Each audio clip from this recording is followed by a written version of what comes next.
Welcome to The Explainer. Today, we're unpacking what is basically one of the most intense, high-stakes geopolitical chess matches in all of human history. We are traveling back to the late 19th century, a time when the mighty Ottoman Empire was fighting for its very survival. And right at the center of this storm is one of history's most debated figures, Sultan Abdulhamid II. So, I want you to consider this massive existential question. How exactly do you save a dying empire when it's literally surrounded by predators? You see, when Abdulhamid took the throne back in 1876, the Ottoman state was practically bankrupt. I mean, they'd literally declared a moratorium on their massive debts just the year prior. Add to that pan-Slavic rebellions exploding all across the Balkans, heavily fueled by Russia, by the way, and you quickly realize the state wasn't just struggling. It was under a very real, literal siege. Okay, let's dive into our historical roadmap for today. We're going to look at the empire under siege, the balance policy, pan-Islamism as a strategy, the constitutional eras, and finally, the final crisis. Section 1. The empire under siege, a state on the brink. To really get this, we've got to ground ourselves in the absolute grim reality of the 1870s. Just look at this timeline from the 1870s and 80s. It's absolutely devastating. In 1878, a disastrous Russo-Turkish war wraps up with the treaties of San Stefano and Berlin. The result? Massive territorial losses in the Balkans, and Britain snatches control of Cyprus. Fast forward just a bit to 1881. France quietly annexes Tunis. The very next year, 1882, Britain officially occupies Egypt. We're talking about a rapid-fire loss of highly strategic, huge revenue-generating territory.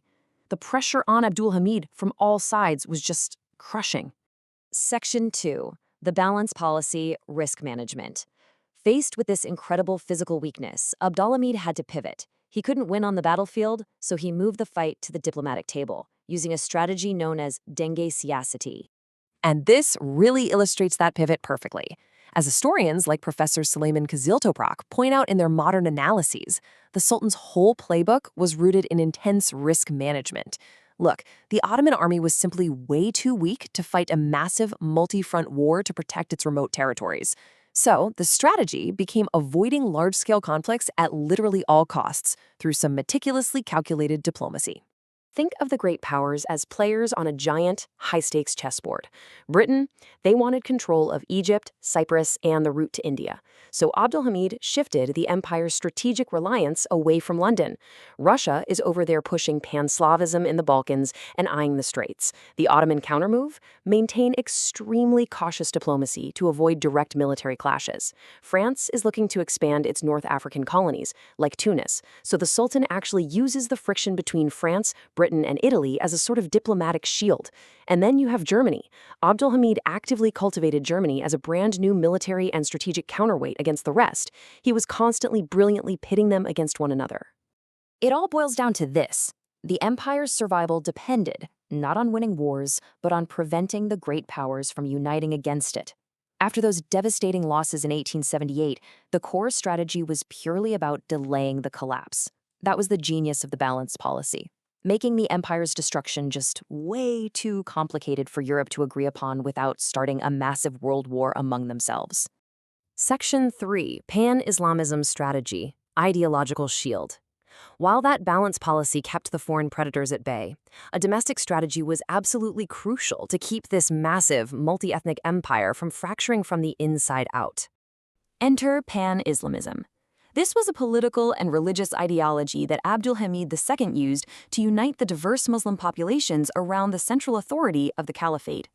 He effectively weaponized his title as caliph. He took that shared Islamic identity and turned it into a strategic tool to counter Western imperialism, building a unified identity that transcended ethnic lines within the empire. And this strategy was incredibly multi-layered. For one, it acted as a strong unifying force against domestic separatist movements. But it also projected Ottoman soft power outward, sending a massive signal of hope to Muslims living under British and French colonial rule. And the ultimate symbol of this? The Hejaz Railway project. It was a brilliant ideological and logistical anchor. And here's the crazy part. It was funded entirely by global Muslim donations. Just on the Sultan's word, Muslims worldwide financed this massive infrastructure project, completely free of any European capital. Truly a real game changer. Moving on to Section 4, Constitutional Eras. internal friction. Because while he's juggling these foreign powers, there is just massive domestic political friction brewing over how the state should actually be governed. So during the first constitutional era, which started in 1876, the Kanun-i-Asasi, the Constitution, was promulgated, partly to appease those European powers we talked about. But the Sultan very quickly suspended the parliament.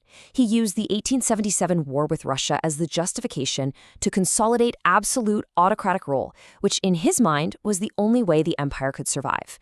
Fast forward a few decades to 1908, the second constitutional era. This time, the reinstatement of the parliament is forced by the Rising Committee of Union and Progress, the CUP, through the Young Turk Revolution. And just like that, Abdulhamid's absolute control is effectively ended. Let's see how this all builds up in Section 5, the final crisis, the breaking point.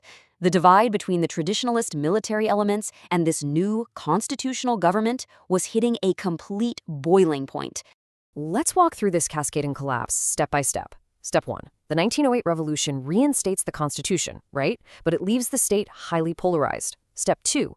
In April 1909, the 31 March incident erupts. This was a huge reactionary military revolt right in Istanbul, and it was deeply rooted in the divide between the Mektepli, the modern educated officers, and the Alayli, the traditional rank-and-file soldiers. Finally, Step 3. The Action Army marches all the way from Salonika, crushes the revolt in Istanbul, and officially deposes Abdulhamid II on April 27, 1909. They exiled him, officially ending his 33-year reign. So what does this all mean? It brings us to a really provocative final thought. Did the balanced policy merely delay an inevitable collapse, or did it buy the crucial decades needed to eventually birth a modern nation? It's a massive debate among historians. You've got a ruler who used brilliant, albeit autocratic, geopolitical chess to keep a dying empire breathing for 33 years. Weighing that legacy is incredibly complex, and honestly, the answer depends entirely on how you view the survival of a state. It's a lot to think about. Thank you so much for joining us for this explainer, and keep questioning the history around you.